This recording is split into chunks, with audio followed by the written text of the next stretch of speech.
Selamat malam semuanya. Selamat datang lagi di eh, kelas eh, Mokondo Project volume 1, bahas das kapital volume 1. Hari ini pertemuan ketiga ya. Alfa, videoku muncul nggak? Aman, Kang. Oh ya. Nah, hari ini eh, kita tanpa host kesayangan kita ya, Nadia. Tapi kita mulai aja. Aku akan nge-host diri aku sendiri. Biasa ya, eh, pembahasan Das Kapital tuh awalnya rame-rame, pas lama-lama selain bisa ditonton di YouTube juga ternyata kok bahas kayak ilmu ekonomi. Nah, halo Tovan. Tov, apa kabar Halo, Tov? Rit. Sehat, sehat. Ya, ya, ya. Udah ketiga, Oh, ketiga tapi langsung Keduanya nggak ikutan. menyusut kia, baiklah. Gak apa-apa lah. Biasa. Nah, eh, minggu lalu tuh kita bahas bagaimana kontradiksi dalam eh, cara kerja kapital ya. Jadi di satu sisi kita pengen perdagangan yang adil, kita beli beras 10.000, dijual 11.000, itu dianggap sebagai praktek yang wajar. Tapi kenyataannya, kata Marx, selisih 1.000 itu tuh dari mana gitu. Karena kalau semua orang terus menambahkan harga gitu ya, misalnya Tovan beli beras ke Alfa 11.000, Alfa beli tadinya 10.000, nah Tovan kan harus jual lagi 12.000 supaya dia dapat keuntungan. Nah, kalau itu terus berarti eh, ada yang diuntungkan, ada yang dirugikan, selalu seperti itu. Maka itu menurut Marx harus ada pihak yang terus dirugikan dalam transaksi itu, dan dia merumuskan eh, eh, kerja buruh ya, kerja buruh. Jadi harus ada orang yang mau dibayar murah untuk bisa terjadi perdagangan yang adil gitu. Ini yang dirumuskan oleh Marx. Sebenarnya ekonom-ekonom klasik kayak Adam Smith atau David Ricardo juga memperhitungkan ya nilai buruh, tetapi bukan dalam arti eksploitasi. Nah, kalau si Marx itu eh, membacanya dalam konteks eksploitasi. Nah, di pertemuan kemarin juga kita bahas cara menghitung nilai kerja buruh ya, tetapi tidak terlalu detail. Kalau pertemuan hari ini yang kita akan bahas adalah bab 7 saja. Itu secara detail gimana sih ngitungnya secara matematis gitu. Uh, nah, ya kayak misalnya dari mana sih dapat hitung-hitungan upah buruh? Ya kata Marx ya setidaknya dari kebutuhan dia sehari-hari itu berapa gitu ya. Nah, tapi Marx kemudian melanjutkan analisisnya mengatakan bahwa tidak hanya kebutuhan sehari-harinya aja, tetapi kerja buruh itu selalu dipanjangkan dari kebutuhan sehari-harinya, jam kerjanya. Oke, karena tadi error pas aku buka slide, jadi aku buka slide untuk diriku sendiri aja. Teman-teman sudah aku biarkan buka mic ya, jadi kalau mau uh, interupsi, komentar atau nanya boleh. Um, Slide-nya juga ini sih, cuman comot-comot dari teks asli Das Kapital berbahasa Inggris ya, jadi aku pikir nggak ada nilai estetiknya kalau kalian simpan juga. Ini mah supaya aku nggak terlalu pelenceng aja.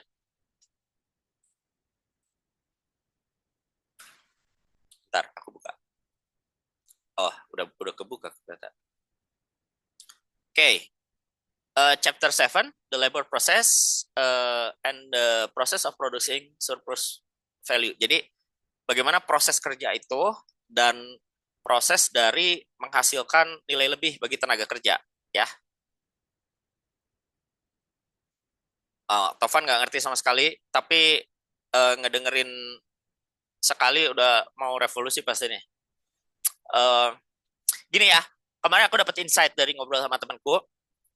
Jadi selain ini pembahasan teori ekonomi yang menarik, ini adalah praktek dari bagaimana Marx menerapkan materialisme dialektika historis. Jadi dia benar-benar berangkat dari materi. Jadi dia bahas komoditas secara detail.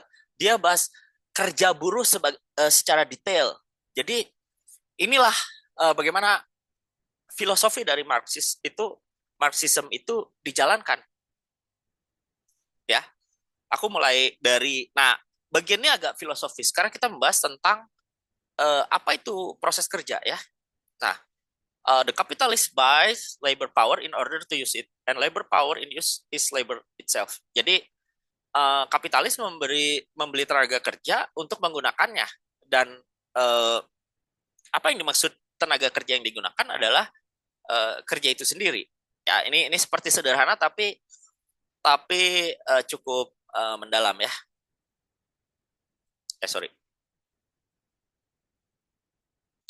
Nah, by working, the latter becomes actually what before he only was potentially labor power in action laborer. Jadi seorang uh, ini kayak sederhana banget ya. Uh, Ketika bekerja, seseorang menjadi pekerja gitu. Jadi bagaimana kita menentukan seseorang itu disebut pekerja? Ya ketika dia bekerja gitulah, gampangnya gitu ya. Ini kerasa banget uh, aura Hegeliannya gitu. Oke, okay. In order in order that his labor may repair in commodity, he must before all things expend it on something useful. Jadi supaya apa hasil kerja itu muncul dalam komoditas, ya dia harus menjadi sesuatu yang berguna ya. Jadi maksud Marx itu ketika seseorang menghasilkan sesuatu, dia harus menjadi nilai guna dulu. Di pertemuan pertama kita udah bedain nilai guna dan nilai tukar. Nilai guna adalah nilai komoditas yang bisa kita gunakan langsung, ya. Misalnya kita produksi anggur, anggur itu bisa diminum. Gitu ya. Tetapi kapitalis tidak hanya berhenti di nilai guna, ya. Kalau kita bikin anggur, anggur itu tidak hanya bisa diminum, tapi dia bisa ditukarkan lagi menjadi sesuatu yang uang yang lebih besar gitu, ya. Itu. Jadi bedanya masyarakat kapitalis dan prakapitalis adalah penggunaan nilai guna. Jadi kalau masyarakat prakapitalis, seseorang diminta di apa diperbudak gitu ya untuk membuat anggur, lalu untuk memuaskan kebutuhan dari tuannya, tinggal diminum gitu ya. Tapi kalau seorang kapitalis, dia mempekerjakan buruh untuk memproduksi anggur, tetapi anggur itu kemudian tidak diminumnya langsung ya. Mungkin yang dia minum cuman produksi 1.000, yang dia minum cuman 5 kali ya. Sisanya dia harus jadi uang gitu.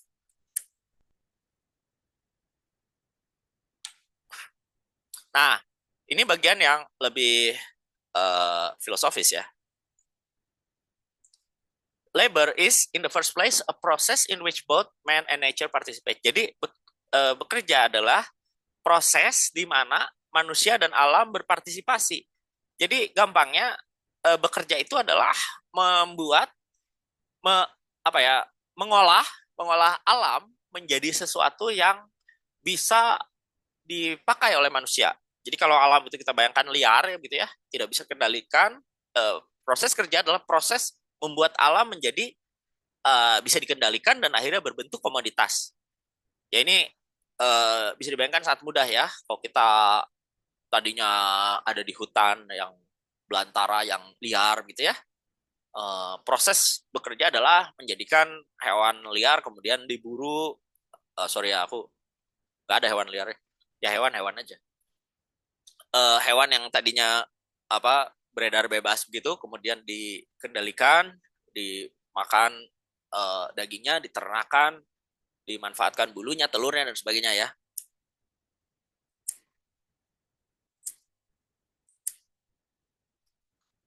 Itu adalah hasil kerja.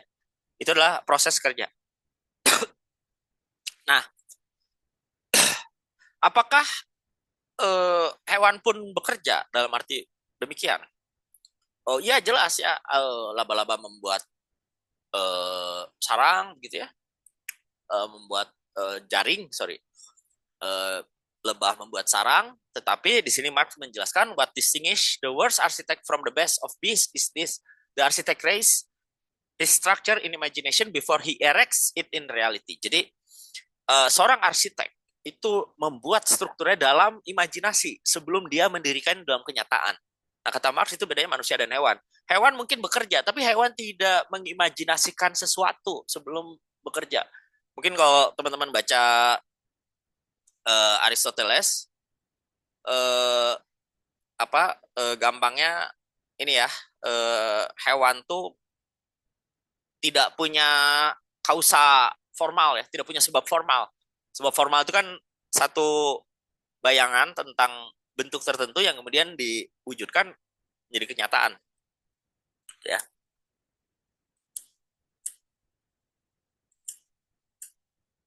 Kejalannya lah rokok gue.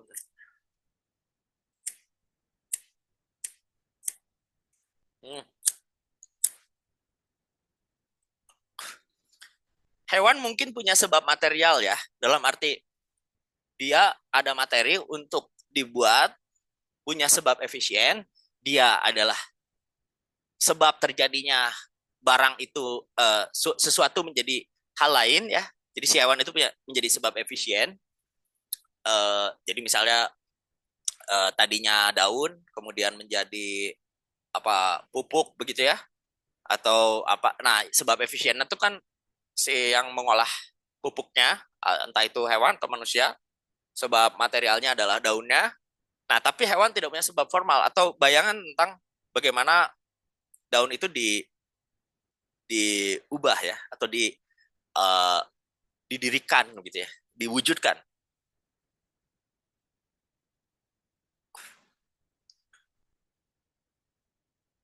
Ya ini masih sama. Nah, menariknya ya, uh, sebenarnya manusia itu punya satu sifat alamiah untuk mengolah alam ya. Tetapi kapitalis membuatnya menjadi tidak alamiah. Jadi kerja tuh jadi seolah kepaksa gitu loh, karena kapitalis mengendalikannya. Jadi kan gini ya, kalau dalam penjelasan Marx tentang natur bekerja, harusnya orang tuh bekerja happy dong. Kan dia mengolah alam menjadi sesuatu yang bisa digunakan, bisa dimanfaatkan oleh manusia. Tetapi kenapa orang kerja itu sangat terpaksa gitu loh? Kerja kapitalistik ya. Karena kapitalis menjauhkan dia dari natur bekerja itu. Jadi kapitalis mencerabut manusia dari membuat kerja menjadi tidak terhubung dengan alam secara langsung gitu kira-kira.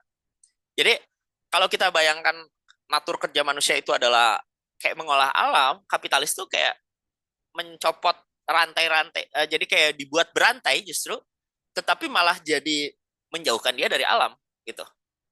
Kayak misalnya kita bikin eh, kopi ya, latte gitu loh. Kita beli susu, kita beli kopi, aku nggak ngerti lah kopi-kopi itu cuma minum doang. Tapi kita diputus gitu ya.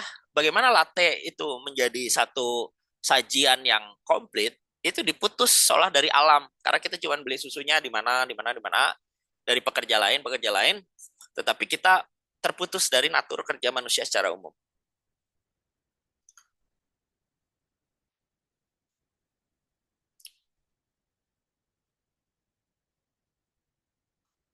Ntar ada yang join.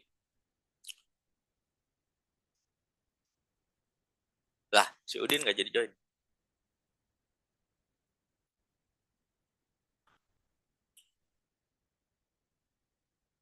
Ntar.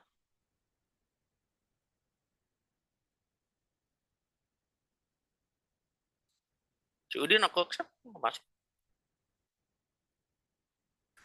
Oke, ada tiga faktor dari proses kerja adalah aktivitas personal dari manusianya, subjek yang bekerja, ya si manusianya, dan alatnya, instrumen.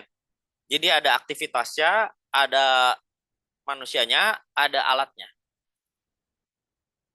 Nah, instrument of labor is a thing which the labor interpose between himself and the subject of labor. Jadi instrumen instrumen alat lah, apapun lah, palu atau laptop atau cangkul adalah satu alat bantu atau satu proses antara yang menghubungkan antara dirinya dan apa yang dia kerjakan gitu. Jadi manusia perlu alat gitu ya. Nah, tetapi dalam hasil kerja ya, the process disappears in the product. Jadi Marx tuh mau menjabarkan dalam kerumitan proses kerja itu, ketika produk jadi, seolah-olah proses itu hilang. Komoditas itu seolah-olah tidak mencerminkan hasil kerja, kerumitan hasil kerja. Jadi ketika kita beli kopi, beli susu, beli air mineral, the process disappears in the product. Jadi seolah-olah produk itu tidak mencerminkan seluruh proses yang kompleks di belakangnya ya.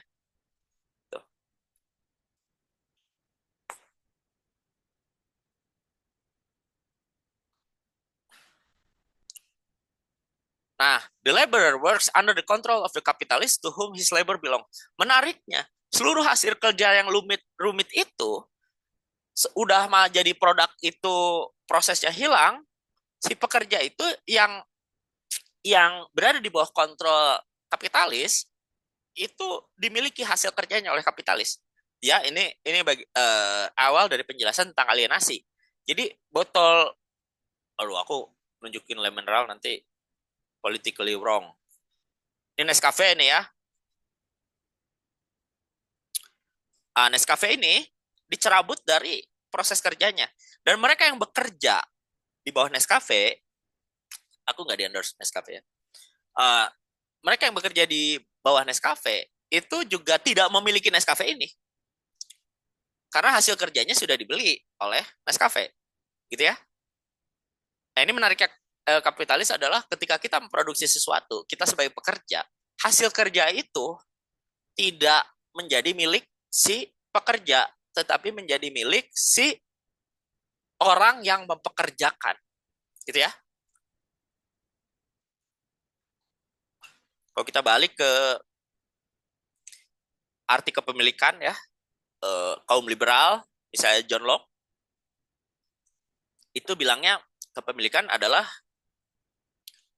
eh, apa dimiliki oleh orang yang paling bekerja keras untuk kepemilikan itu. Nescafe ini milikku karena aku bekerja keras untuk mendapatkan uang untuk membeli Nescafe ini. Padahal, kata Marx, yang bekerja keras untuk menghasilkan Nescafe ini bukan aku, tapi orang yang bekerja di baliknya. Ada petani kopi, ada produsen susu. Produsen susu itu aja ada pekerja lagi, dan sebagainya. Tetapi tidak ada satupun dari proses kerja itu yang kemudian membuat mereka sah untuk memiliki Nescafe ini.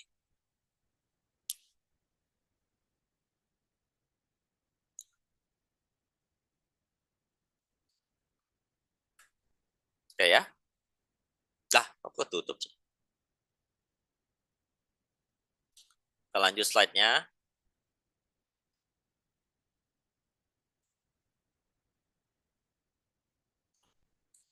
Buat yang ketinggalan nonton di YouTube ya.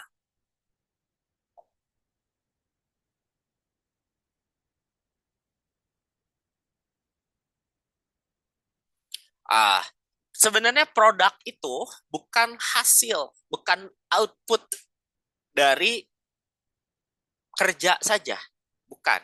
Tetapi Marx dengan masuk lebih dalam secara filosofis bahwa products are not only results but also essential condition of labor. Jadi Nescafe ini adalah kondisi esensial dari buruh. Jadi ini tuh ya darah dan air mata buruh gitu. Ini bukan hanya hasil kerja, tapi ini keseluruhan proses kondisi paling dasar dari buruh. Nah, general character of the labor process is not changed by the fact that the laborer works for capitalist. The product is the property of the capitalist and not that of the laborer. To the purchaser of a commodity belongs its use. Jadi seluruh kalimat ini menunjukkan bahwa meskipun ini adalah kondisi esensial dari hasil kerja, tetapi tidak ada satupun uh, dari produk ini yang mengacu pada kondisi pada pekerja itu sendiri. Tetapi ini adalah hasil properti dari kapitalis yang kesananya kemudian dibeli oleh purchaser. To the purchaser of a commodity belongs its use. Jadi pada akhirnya milik aku yang beli si Nescafe ini. Beli dari mana? Dari Alfamart, dari Indomaret, gitu ya. Si pekerjanya gimana? Ya bodo amat, nggak tahu aku mah gitu ya. Nah, tadi udah aku kasih bocoran di awal. Use values are only produced by capitalists because and insofar as they are the material substratum, the depositories of exchange value. Jadi yang punya Nescafe ini ya tidak benar-benar menjadikan Nescafe ini sebagai nilai guna ya. Bisa dia produksi 1.000, nggak mungkin lah 1.000-1.000-nya itu dia minum ya sama keluarganya ya. Justru dia itu harus menjadi exchange value. Kalau bisa 988 dia tukarkan lagi menjadi uang yang lebih besar. His aim is to produce not only use value but a commodity also. Ya, bahkan apa ya? Eh, Mungkin teman-teman ada yang bisa berpendapat ya, kalau apa ya, kapitalis produsen rokok itu mungkin juga pada nggak ngerokok. Dia tidak menghasilkan use value bagi dirinya, gitu ya. Tetapi dia produksi rokok itu untuk ditukarkan ya sebagai exchange value.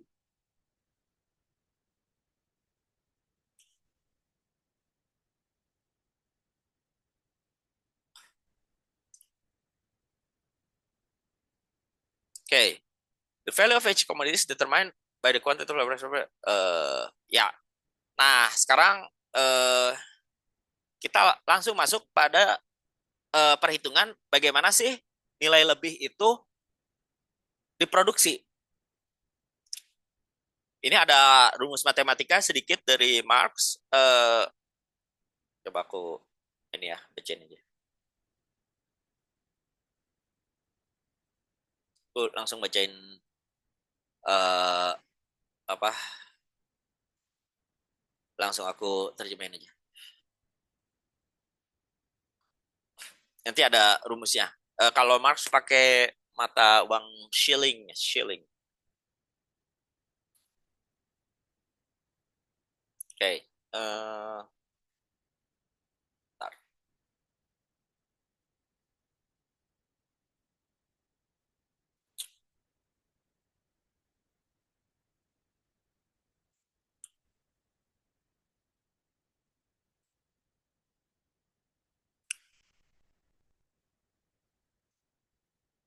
Sabar, sabar.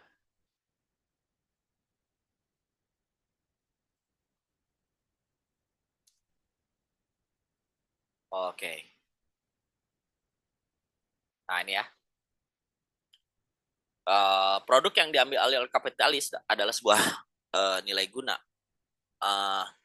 Oke, okay, langsung. Kita tahu bahwa nilai setiap komoditas ditentukan oleh jumlah kerja yang dicurahkan dan termaterialkan di dalamnya, yaitu oleh waktu kerja yang diperlukan di bawah kondisi sosial tertentu untuk produksinya.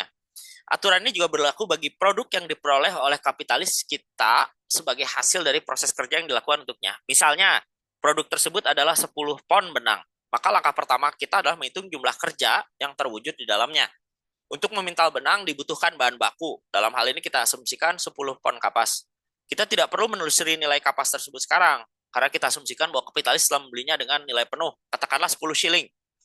Dalam harga ini, kerja yang dibutuhkan untuk produksi kapas telah diungkapkan dalam bentuk kerja rata-rata masyarakat. Kita asumsikan pula bahwa penyusutan alat pemintal bernilai 2 shilling. Jika dibutuhkan kerja selama 2 hari atau 24 jam untuk menghasilkan emas senilai 12 shilling, maka dalam benang itu sudah terwujud 2 hari kerja.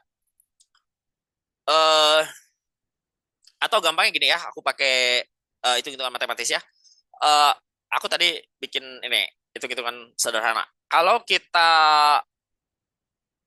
bikin satu produk ya, katakanlah udahlah gampangnya Nescafe kaleng ini ya. Ini harganya 12.000. Dari mana harga 12.000 ini? Kita coba bayangkan satu proses produksi ya. Proses produksi itu anggaplah ada harga 2.000 untuk apa? Untuk penyusutan ya. Jadi kan setiap kita bikin kaleng ini atau pokoknya pakai alatnya itu kita bayangkan ada penyusutan ya, karena alat itu kan berjangka waktu ya. Dia makin sering dipakai makin menyusut. Anggaplah 2.000 ya. Nah, setiap buruh yang menghasilkan satu kaleng ini dibayar 5.000. Ya, aku nggak pakai hitungan beneran lah, biar gampang aja. Dari mana angka 5.000 itu? 5.000 itu anggaplah hasil dia kerja 5 jam, berarti 1 jamnya 1.000. Nah, dan kapitalis sudah menghitung bahwa buruh itu cukup hidup sehari-hari secara sosial dengan uang 5.000 itu. Cukup sebenarnya.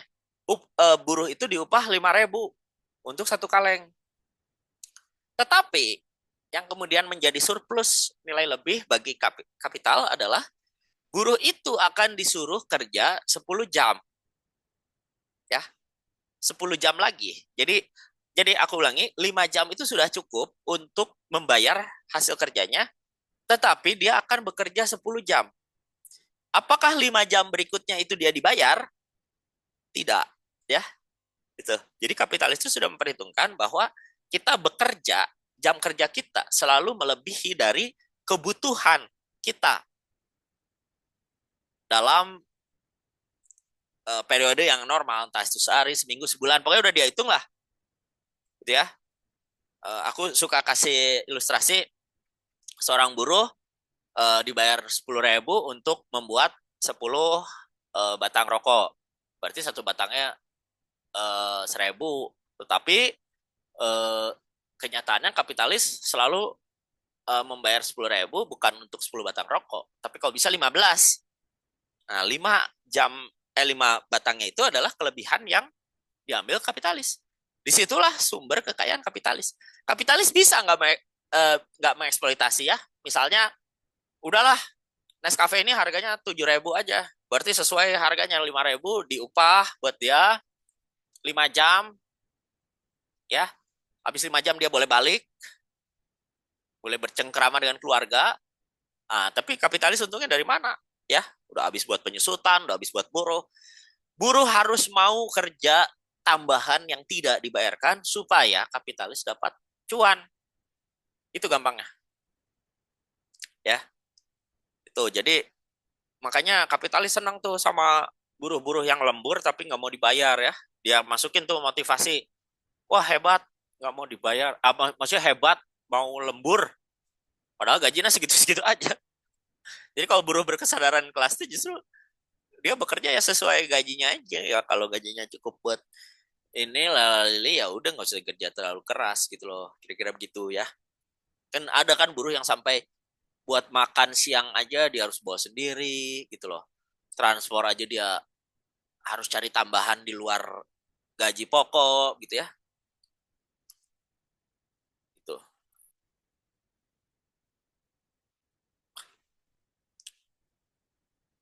Ya, jadi ini benar-benar kondisi yang Mark sudah gambarkan sebagai eh, perhitungan bagi pemerolehan nilai lebih gitu loh.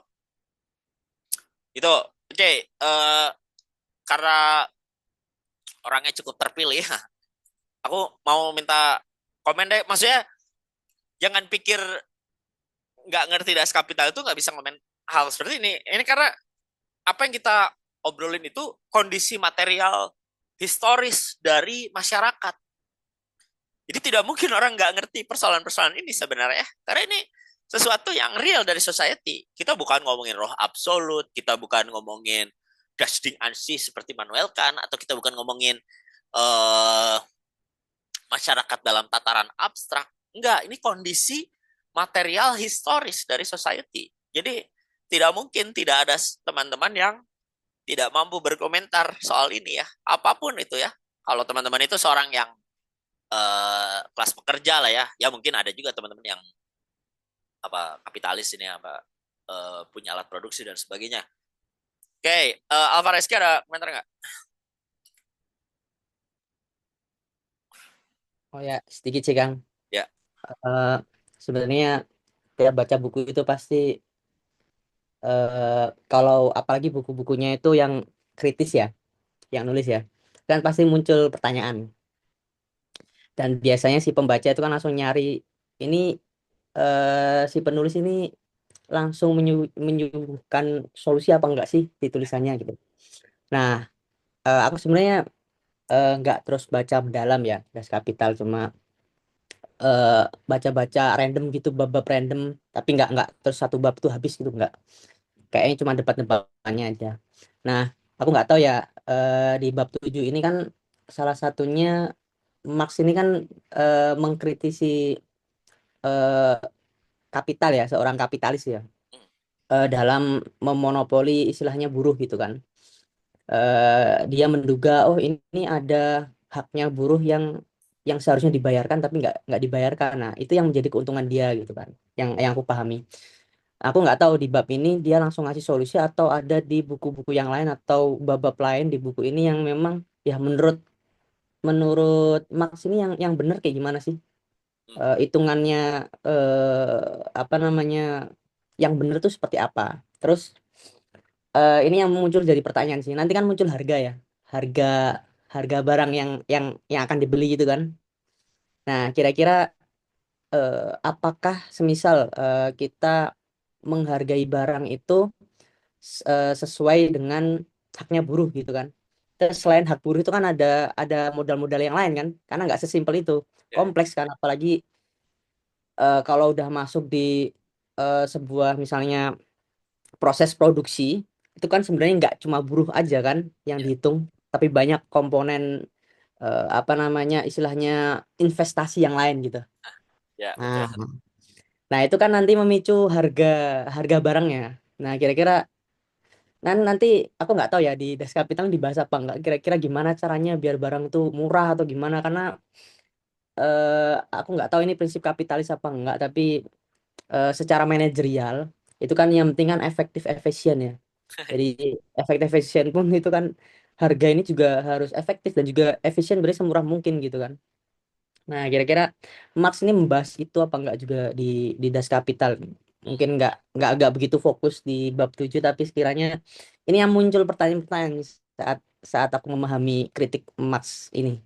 hmm, hmm. Itu kan, Eh, terima kasih. makasih ya, makasih. Aku sih sebenarnya belum sampai ujung banget baca ya. Tapi aku pikir poin dari Das Kapital adalah kita bisa memahami. Jadi Marx tidak secara khusus melakukan persuasi politis ya dalam buku ini. Ini benar-benar buku ekonomi kira-kira begitu ya secara umum. Buku ekonomi yang yang kayaknya jarang diajarkan di kelas-kelas ekonomi. Tetapi dia mau menunjukkan dari perhitungan-perhitungan matematis dia, dari cara dia menegakkan argumen, kita bisa sadar tentang sesuatu, tentang problem di balik komoditas yang sampai pada kita. Nah, saya kira uh, solusi-solusi yang sifatnya progresif makro itu saya kira bukan di Das Kapital ya, tentang bagaimana teori dia tentang komunisme, tentang bagaimana masyarakat itu kemudian akan atau buruh itu bisa memahami kondisi kerjanya lalu mereka bersatu melakukan revolusi. Saya kira tidak persis dituangkan dalam Das Kapital. Kalau itu mau menjadi solusi yang menyeluruh dari Marx, karena Marx ini seperti yang sudah aku antarkan di pertemuan pertama kan ada semangat idealisme Jerman ya, bagaimanapun walaupun dia kebalikannya dari Hegel, tapi dia punya kepentingan untuk membuat satu sistem berpikir, satu sistem filsafat yang merangkum semua. Jadi seorang idealis Jerman tidak mungkin sekedar eh, menceritakan, mendeskripsikan satu situasi. Dia harus bisa menggambarkan, dia harus bisa memetakan keseluruhan dari persoalan dunia begitu ya. Jadi saya kira seseorang dengan eh, alam pikir seperti Marx itu solusinya tidak hanya mikro ya, tapi makro gitu. Bagaimana dia berpikir visioner sampai pada masyarakat yang komunis itu. Uh, di pertemuan pertama kita sudah dapat pertanyaan ya, bahwa bagaimana sih kondisi kerja ideal menurut Marx? Ya kondisi kerja yang ideal itu adalah kurang lebih ya, tidak dalam Das Kapital tapi beberapa literatur dari yang aku baca itu, kondisi ideal adalah kondisi yang tidak teralienasi. Jadi masyarakat apa buruh membuat anggur, pekerja membuat anggur, dia bisa menggunakannya sebagai use value, dia bisa menukarkannya, tetapi dia tidak terputus dari hasil kerja yang dia lakukan sendiri. Sementara kapitalis itu pintarnya dia memecah-mecah, ada yang bikin sekrupnya, ada yang bikin bannya, ada yang bikin bodinya sehingga jadi mobil, tapi mobil itu tidak pernah bisa tidak pernah bisa diketahui hasilnya, atau bahkan lebih jauh lagi tidak bisa dibeli oleh buruh itu sendiri. Sehingga buruh yang memproduksi hasil kerja itu terputus dari hasil kerjanya sendiri. Itu maksud dari alienasi dalam satu bagian ya. Selain alienasi dari dirinya sendiri, alienasi dari lingkungan dan sebagainya. Memang benar ya, tadi soal bagaimana menghitung kerja itu, bahwa kompleks sekali. Kalau kita di posisi seorang kapitalis, macam-macam sekali cara untuk membenarkan kenapa biaya itu bisa 12.000. Bahkan sampai ada istilah, ya gue akan tanggung jawab meskipun gua nggak kerja sampai malu maku atau ngelas gitu, ya kalau ada apa-apa kan tanggung jawab gue kan. Nah, itu kapitalis punya argumen itu. Dan itu yang membuat eh, secara epistemologi masalah ini menjadi sangat bertentangan ya, dari pandangan Marxis dan dari pandangan kapitalis liberalis gitu. Orang yang punya modal dia akan membenarkan, ya lu bayangin aja, gua tuh juga nanggung listriknya, gua tuh nanggung mereka makannya, kesehatannya, gimana kalau mereka sakit gitu loh. Nah, Marx itu kemudian mencoba melihat kondisi di secara kritis tentang bagaimana buruh itu bisa dibenarkan juga untuk uh, apa atau bisa melihat kondisi buruh yang paling paling dirugikan dalam proses kerja ini. Gitu ya, kalau aku pernah ngobrol sama temanku dulu, dia ini ya punya pabrik gitu loh, punya ya kontraktor lah. Ya ngobrol Marxis gini-gini, ya dia bilang emang tenaga kerja itu paling mudah ditekan sih harganya, ya nggak sih? Kalau harga bahan baku ya nggak bisa ditawar kan, kita beli di toko susah ditawar kan, harga pakunya segini aja lah kan susah. Tapi kalau manusia bisa, lu kerja sejamnya dapat segini lah, tolonglah ya, segini juga udah bagus gitu ya. Nanti gua kasih makan, nah gitu-gitu. Itu apa? Ada tanggapan lagi Kak? Tanya lagi kan, Boleh boleh. ini kan Marx kan istilahnya manusiawi ya. Orangnya seolah-olah pengen memanusiakan manusia, jadi ngitung ngitung kerja orang itu kan dari oh kebutuhan dia sehari-hari apa gitu kan, yang menurut dia adil. Nah, kalau argumen kapitalis itu kan eh, ya kita nggak bisa ngitung itu, kita ngitung dari kemampuan dia. Masa orang cuma bungkusin beras misal disamakan sama orang yang memang mengolah beras misal. Misalnya koki, koki bikin masakan jadi kan value-nya tambah kan dari komoditi itu. Tapi orang yang cuma bungkusin beras itu kok harganya sama kalau misalnya kita lihat oh kehidupannya seperti apa gitu. Itu sih yang muncul pertanyaan kira-kira argumen Marx ini gimana sih memahami itu gitu. Orang yang beli beras sama yang produksi ya. Ya, jadi apa namanya kemampuan dia, skill kayak semisal gini lah, tingkatan antara orang yang pekerja di lapangan sama orang yang kerja di kantoran ini kan ada gap dari gaji gap karena dianggap orang yang kerja kantoran tuh lebih pintar gitu, lebih punya skill, lebih punya value kerjanya, punya impact yang lebih besar gitu kan. Tapi dibedain dengan orang-orang kerja yang di lapangan loh, impact dia seperti apa dan sebagainya gitu. Nah, itu menurutku yang misalnya aku sebagai seorang kapitalis, sebagai seorang pimpinan perusahaan gitu ya, ya harganya beda gitu. Eh, yang rasional seperti itu. Tapi menurut Max ini gimana? Karena dia bilang kan ya pekerja itu ya harus dihitung dia kesehariannya gimana. Ya aku memahaminya itu ya manusiawi banget. Jadi ngeliatin kalau orang dia kerja apapun di perusahaan, ya ya dia nggak boleh sampai dia cuma kerja tapi dia nggak bisa hidup, intinya kayak gitu kan. Nah, menurut Max gimana? Kira-kira kalau mahamin kayak gini tuh adil apa enggak sih? Oke. Aku tampung dulu ya biar nggak terkesan aku ngobrol berdua sama Alfa. Ambil aku mikir-mikir. Tov, ada komentar nggak Tov?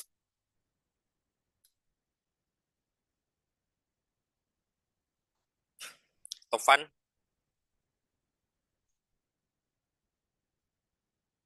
atau yang baru datang Fam ini siapa? Ada komentar nggak? Atau ada tambahan? Ada pertanyaan boleh? Siapa sih Fam?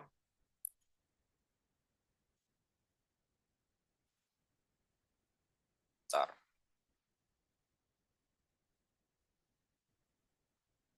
Marx emang bicara soal skill ya, bahwa orang perlu di-upgrade skill tertentu untuk kayak membuat eh, apa satu eh, apa pekerja itu menjadi lebih skillful ya. Tetapi dia juga menekankan bahwa yang diukur mula-mula oleh kapitalis itu kan sebenarnya jam kerja dulu ya, dikuantifikasi dulu sebenarnya. Itu. Jadi eh, dia bilang kalau misalnya seorang pekerja itu bodoh atau lelet lah sampai eh, untuk memproduksi satu kaleng Nescafe ini saking dia leletnya atau kurang canggihnya alat-alatnya sehingga dia harus produksi 5 jam ya untuk satu kaleng. Itu nilainya tidak lebih mahal dari mereka yang hanya mampu dengan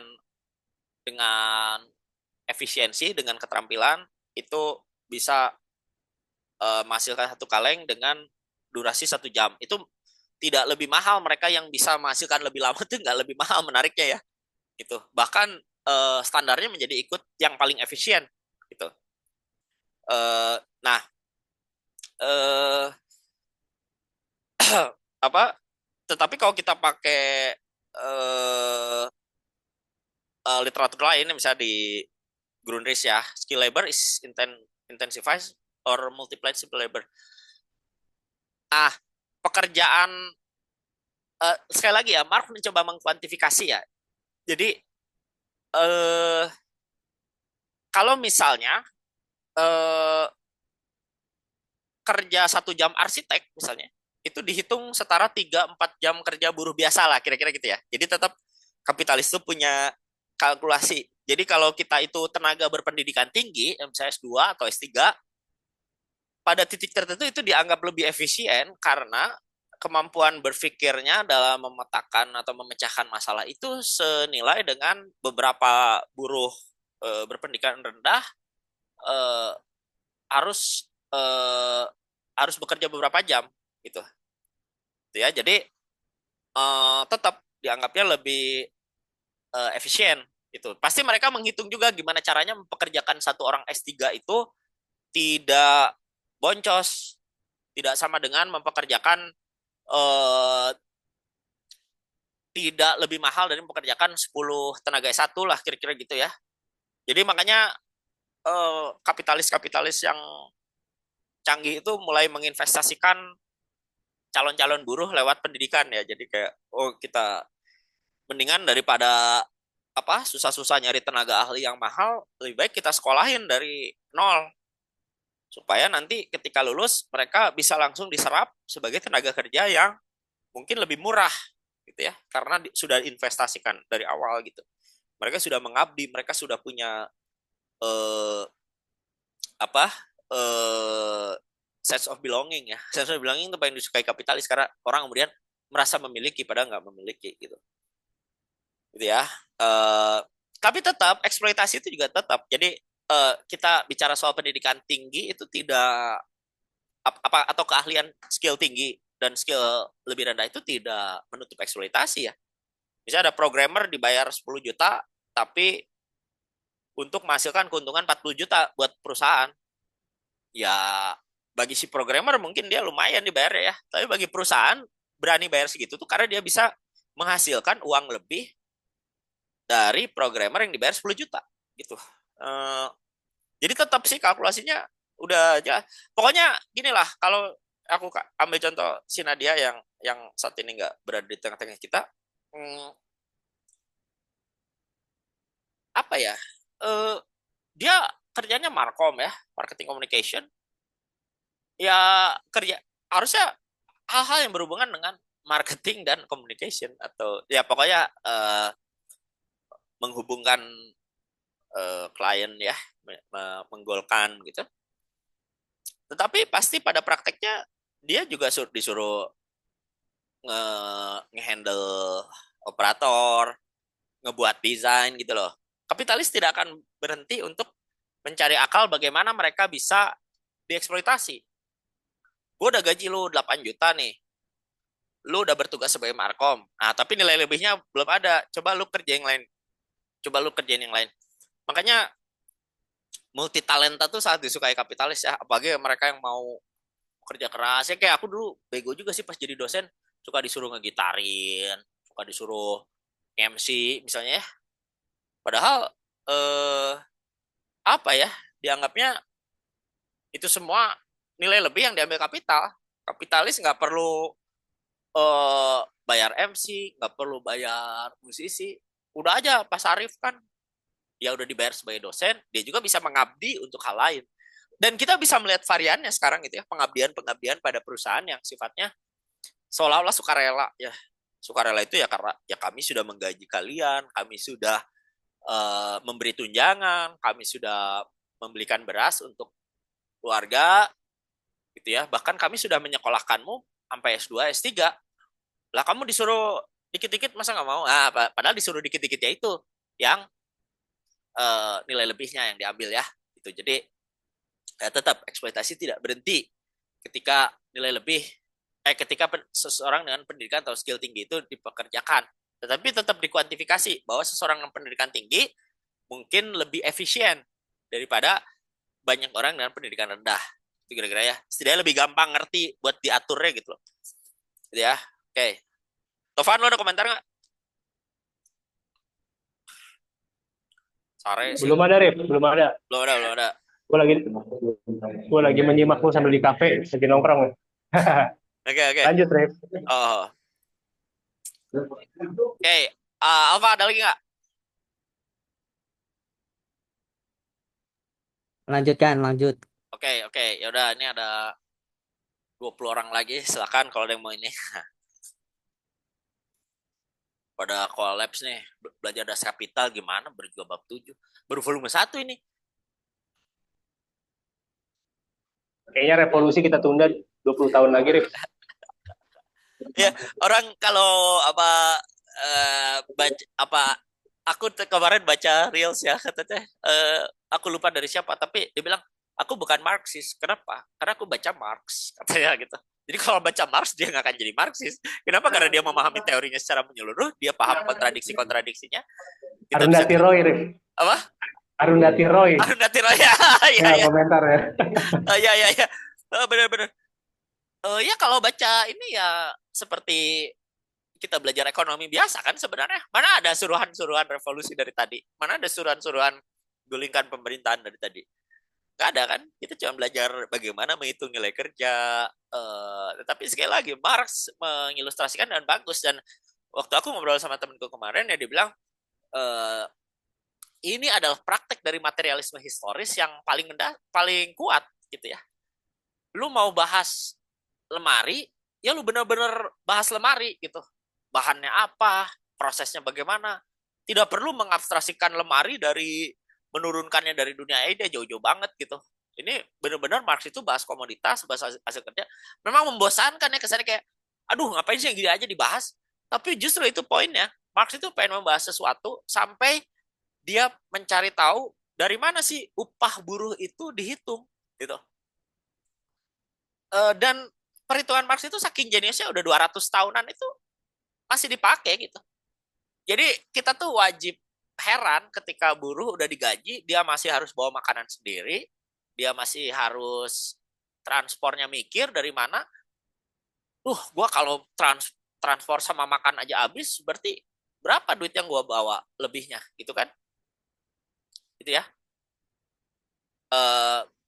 Nah, itu kondisi kerja yang dari dulu Marx sudah menghitung gitu. Jadi tidak manusiawi bagi dia orang itu bisa kerja tapi duitnya bisa habis gara-gara cuman makan doang gitu. Ya memang terpenuhi sih makannya gitu ya, tapi kan ada kebutuhan-kebutuhan lain, anak sekolah atau apa, udah mau kerja, dia harus ngegojek juga, dia harus dagang juga di rumah gitu. Itu kan kondisi kerja yang memprihatinkan gitu ya. Belum gitu. biaya perobatannya, Rip. Ya, Vitamin dengan ini, ya tapi obat-obatan, belum tentu ditanggung BPJS ya. dan nggak boleh sakit kan, kalau sakit rugi kapitalis ya. Lu tuh nggak boleh sakit. Kalau lu sakit, mending kalau ditanggung. Apa ada dokter dokter perusahaan ya yang biasanya tidak berpihak pada buruh. Maksudnya dokter perusahaan tuh supaya buruh tuh nggak pura-pura sakit gitu loh. Eh, apa eh, Ya itu apa, buruh itu juga nggak boleh sakit. Kalau sakit bisa dipotong, apalagi kalau nggak ada surat sakit, apalagi sakitnya cuman batuk pilek biasa, dia masih bisa kerja. Nah, yang kemudian diperjuangkan oleh feminis juga ada macam-macam kan, cuti hamil, cuti melahirkan itu kan juga diperjuangkan, hasil perjuangan ya. Tetapi yang menurutku masih banyak perusahaan yang belum menggolkan. Aku pikir cuti menstruasi ya. Eh, Cuti menstruasi juga bagian dari kondisi biologis manusia yang mungkin membuat pekerja tidak bisa bekerja maksimal ya. Entah itu masalah apa hormonal atau apa, ya aku nggak bisa bicarain itulah karena tidak punya pengalaman tubuh ya. Tapi kapitalis tuh bisa membuat suplemen atau apa obat-obat ya untuk menahan sakit gitu ya, seolah-olah lu kalau sakit kalem lah, gue punya obatnya nih, lu minum Kiranti kayak lu minum eh Feminax kayak lu minum Mevinal, apa banyak lah obat lah gitu ya. Jadi nggak bisa jadi alasan pokoknya. Ya ada banyak cara untuk supaya orang tidak tidak putus dari proses produksi gitu. Eh, ya seolah-olah ya semuanya dibulatkan jadi kebaikan hati kapitalis gitu. Jadi ya kan udah gua kasih makan, udah gua kasih lu apa, obat, udah gua biayain ke dokter, udah gua kasih beras, ya masa lu nggak bisa memproduksi senilai yang gua mau gitu kira-kira lah, gitu ya. Itu Kayaknya PNS itu para PNS itu pembaca itu deh Das Kapital deh Kang. kenapa? Ya para para PNS itu kayaknya pembaca Das Oh Kapital. iya ya, soalnya dia dia gimana caranya nilai lebihnya nggak diambil ya. Ya iya dong kan kalau udah jadi PNS rapat dapat duit. Terus habis itu dapat duit makan, dapat apa namanya asuransi kesehatan, dapat uang jaminan hari tua, Nggak belum perlu, lagi nanti nggak kerja dapat juga dapat ya. THR. Jadi sebenarnya sebenarnya biar nggak dibilang nggak adil, sebenarnya gampang aja sebenarnya. Gaji itu dipecah-pecah aja. Lu buat ini, buat ini, buat ini, buat Iya ini iya gitu. iya. Ya, enggak ada lucu-lucuan kalau orang Indonesia tuh pinter ngakalin nilai lebih. Jadi misalnya itu sholat ya, sholat, izin sholat, sholat asar, padahal ngerokok. Pokoknya gimana aja caranya supaya dia tuh jam kerjanya proporsional sesuai apa yang dia produksi. Gitu. Jadi dari 8 jam kerja itu dia udah ngakalin, istirahat makan tuh udah sama sholat ya, udah sama ngerokok. Wah pokoknya gimana caranya.